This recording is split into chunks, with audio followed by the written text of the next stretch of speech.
मृत्यु के बाद आत्मा का क्या होता है? क्या 13वीं तक मृतक की आत्मा घर पर ही रहती है? आखिर मृत्यु के 24 घंटे बाद ऐसा क्या होता है कि मृतक की आत्मा घर आती है? ये सब बातें जानने के लिए वीडियो को अंत तक जरूर देखिए। सबसे पहले मृत्यु से कुछ घंटे पहले इंसान के पैरों के नीचे से अर्थ सोल चक्र डिस्कनेक्ट हो जाते हैं। इसका मतलब ये है कि इंसान का धरती से कनेक्शन टूट जाता है और पैर ठंडे पड़ जाते हैं। मृत्यु से पहले इंसान को उनका पूरा जीवन जन्म से लेकर मृत्यु तक एक आभास के रूप में दिखाई देता है। विज्ञान के मुताबिक ये सारी चीजें लगभग 7 मिनट का होती है। उसके बाद इंसान का दिमाग काम करना बंद कर देता है और अंत में इंसान अपनी सुनने की शक्ति भी खो देता है, जिसके बाद एस्ट्रल कोड टूट जाता है, जो कि एक तरह से शरीर और आत्मा का कनेक्शन है, जिसके टूटने से आत्मा शरीर से मुक्त हो जाती है। काफी लंबे समय से शरीर में रहने के कारण आत्मा बॉडी को छोड़ने से मना करती है और फिर से बॉडी में जाने की काफी कोशिश करती है, लेकिन ऐसा होता नहीं है। जैसे हमारे लिए किसी की मृत्यु को स्वीकार करना मुश्किल होता है, वैसे ही आत्मा को किसी भी शरीर को छोड़ना काफी मुश्किल होता है। शरीर छोड़ने के बाद आत्मा बॉडी के 15 फीट ऊपर हवा में तैरती है और वो अपने परिजनों को रोता हुआ देखती है। हिंदू ग्रंथों के अनुसार मृत्यु के बाद रात के समय अंतिम संस्कार नहीं किया जाता। सुबह सूर्यदेव की पहली किरण के बाद ही बॉडी को जलाया जाता है। अगर किसी व्यक्ति का अंतिम संस्कार रात को किया जाए तो उसकी आत्मा प्रेत योनि में प्रवेश करती है, जिसके बाद बस सदा के लिए हमारे डायमेंशन यानी कि आयाम में भटकती रहती है। एक बात वो भी है कि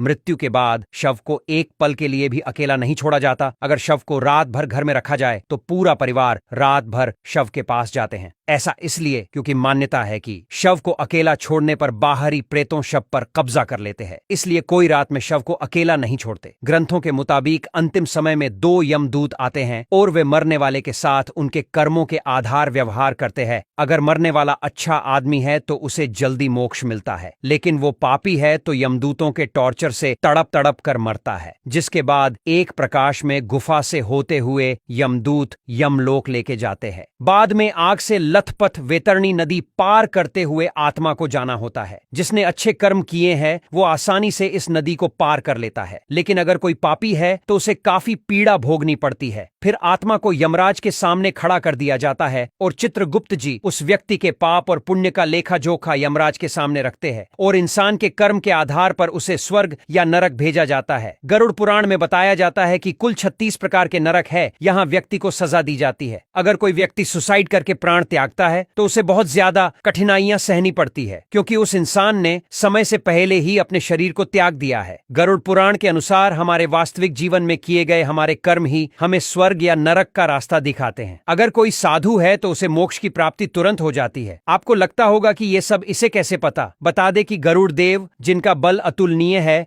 वे एक साथ 100 इंद्र को पराजित कर सकते हैं। गरुड़ देव स्वर्ग से अमृत कलश लेकर उड़ गए थे, लेकिन उन्होंने अमृत पान नहीं किया। उन्हें बिना अमृत के ही अमरदान प्राप्त हुई है। ये वरदान उन्हें स्वयं श्री हरिनारायण ने प्रसन्न होकर दिया था। गरुड़ देव तो अमर है, उन्हें नहीं पता कि मृत्यु के बाद क्या होता है, इसलिए जिज्ञासावश उन्होंने श्री हरिनारायण से ये प्रश्न पूछा और इसी ज्ञान को हम गरुड़ पुराण के नाम से जानते हैं। भगवत गीता में श्री कृष्ण ने कहा था, आत्मा न तो पैदा होती है और न ही वह मरती है, वो तो सिर्फ वस्त्र की तरह एक शरीर से दूसरे शरीर में प्रवेश करती है। मृत्यु तो केवल शरीर की होती है, आत्मा की नहीं। ये जीवन मृत्यु का चक्र यूं ही चलता रहता है।